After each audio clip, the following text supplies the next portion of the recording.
Now I would like to welcome Shelley Williams to come up to the podium and share a few words. I do have to say that Shelley and I spoke, what was it, maybe a year and a half, 2 years ago? And we decided to just have a bit of lunch. And of course, I wasn't quite sure what she was going to ask me and or tell me.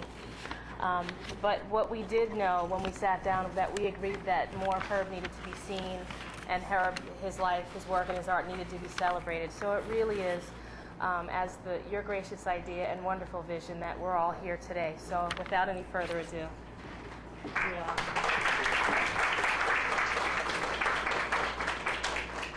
This is absolutely wonderful. And I am so elated and pleased to be here. As I look around the room, it's just so wonderful. As I heard the messages from all of you, I kept shaking my head and I kept smiling to myself, and then out loud, I said, yeah, that's right, Herb did that. Yeah, I remember Megan, and yes, I remember that, Megan. That's a great idea. Yes, he did do that.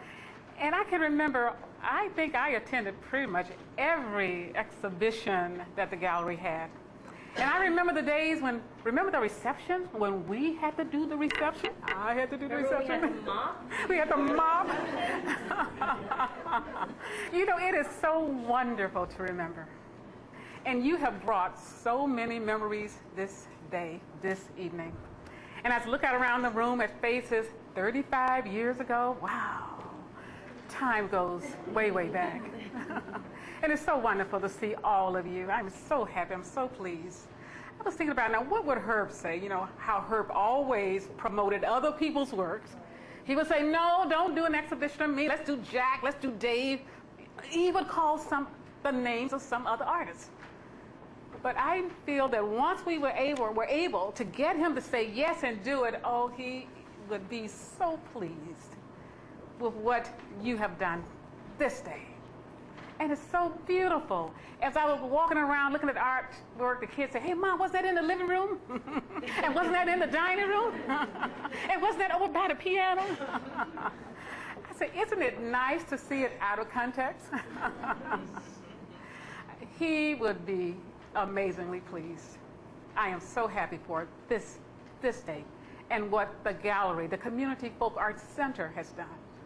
Because now it's the changing of the tide, because now you have provided an opportunity for Herb's work to be displayed and to be shown and to be seen and enjoyed.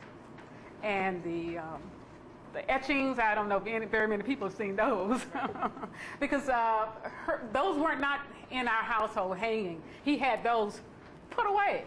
But Herb was very modest in that way. You know, he always promoted other people, as you know. He really did not focus on himself. And I am so, so glad to have my family here today. And I know as you looked around the room, you saw somebody, a couple of members of the family say, he looks just like Herb. And my kids, I can remember when they were small, and when they really weren't paying attention, they would run up to one of Herb's brothers, grab him by the leg, say, Daddy! And then they would look up and say, oh, okay. And then run over to Daddy because they look so much alike. I'm so glad to have family here. And I'd like to introduce my family to you. I would like to start with the more senior family members. They're the ones that are like Jim, like diamonds in the dust, who have ripened to maturity, and I'm so glad they're here. Herb's siblings, would you just come forward so people can see you? Herb has two brothers here this evening, Willie, Robert, we call him Bobby, and his sister Ann. And Willie's wife is here, Mama. Come on, Mama, I want people to see you as well. I don't know if I want to leave my seat.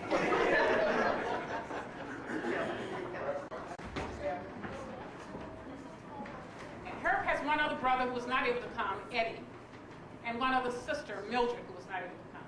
And I just want to give you guys a moment. You want to say anything? No pressure. It's a great opportunity. As I was thinking about what I could say, just briefly, 4 areas: sunrise, high noon, sunset, and post-sunset. And before we go into that, Herb reminded me of a person, of a cartoon character back years ago, when some of you may have not had the opportunity to hear him, he was Huckleberry Hound. He was a mailman. And neither snow nor rain nor sea nor heaven could stop him from doing what he was supposed to do. And I believe that was Herbert. Nothing could stop him from doing what he was supposed to do and what he thought he was to do. His sunrise, he was in Alabama. I think right away in Missouri. And then he came to Cincinnati, where he grew up. And I believe he developed a desire to be an artist. And then there's Noon, where he was committed. I remember those days. He wouldn't allow tiredness to stop him. And I wish that we had people who understood the importance of continuing and knowing where they want to go and following the dream. And then it's his sunset. Many of you know his sunset. When he was here in Syracuse and all that he did. And I'm so glad that I was able to meet many of you in the post-sunset. It's not over. And I can see that it will live on. This memory shall always be here. As I listen to your presentations and your words, Herbert will live on. And I thank you for all that you've done.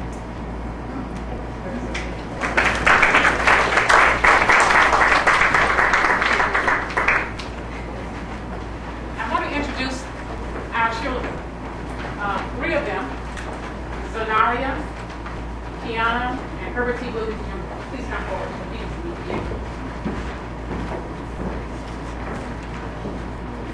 You know, Herb loved our children.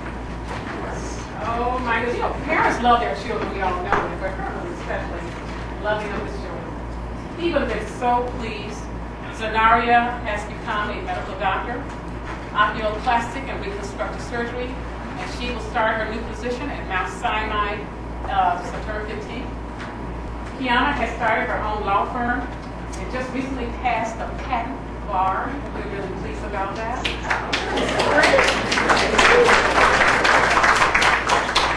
HT has just finished his first semester as a 6th grade math teacher in Houston, Texas. I'm going to give them a moment. You guys like saying anything? Well, my mother is putting us on the spot. I didn't know I had to say anything until about a couple hours ago.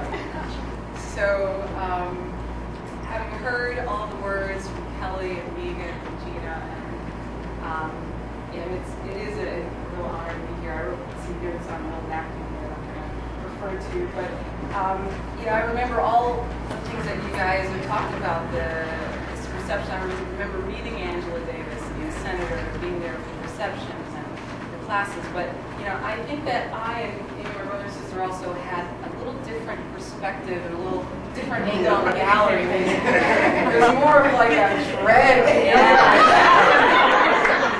It was like a babysitter. We didn't have a babysitter. We were really young, and there was nobody at home after school. We went to the gallery, and we were in that playroom. And if we ever looked up at the ceiling, there were like little things of clay. That was us. And just like make messes and just have fun and kind of destroy the place. And the receptions in there, I remember when there were receptions, like, oh, Mom, we have to go to reception. And they were like, oh, we can get there early because the food was there. With a food table. And my dad used to say, get away from the food table. Don't hang around the oven with the food. We're just there eating it. So that was our reception experience. And as for the class, he taught Art of the Black World, and he actually forced me to take that class. I was a student, and I was just so resistant. I didn't want to take this class. I wanted to do my own thing. But he made me. It was a wonderful class. I got an A.